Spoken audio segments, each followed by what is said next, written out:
அந்நாளிலே நான் விழுந்து போன தாவீதின் கூடாரத்தை நான் திரும்ப எடுப்பித்து அதன் திறப்புகளை அடைத்து அதில் பாழாய் போனதை சீர்படுத்தி பூர்வ நாட்களில் இருந்தது போல அதை ஸ்தாபிப்பேன் என்று இதை செய்கிற கர்த்தர் சொல்லுகிறார். ஆண்டவருடைய பிள்ளைகளே, யாருக்காக ஆண்டவர் இந்த வாக்குத்தத்தம் தர்றார் அப்படின்னு தெரியல.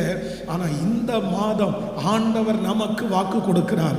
நான் விழுந்து போனதை திரும்ப எடுப்பித்து கட்டுவேன் என்று கர்த்தர் வாக்கு கொடுக்கிறார். எத்தனை பேர் ஆமோதிக்கிறீர்கள்? உங்களுடைய பிள்ளையினுடைய வாழ்க்கை திரும்ப கட்டப்படும். உங்களுடைய குடும்ப வாழ்க்கை திரும்ப கட்டப்படும். உங்கள் வியாபாரம் திரும்ப கட்டப்படும். உங்களுடைய சரீர பலவீனம் மாறி கர்த்தர் வாக்கு கொடுக்கிறார். நான் திரும்பவும்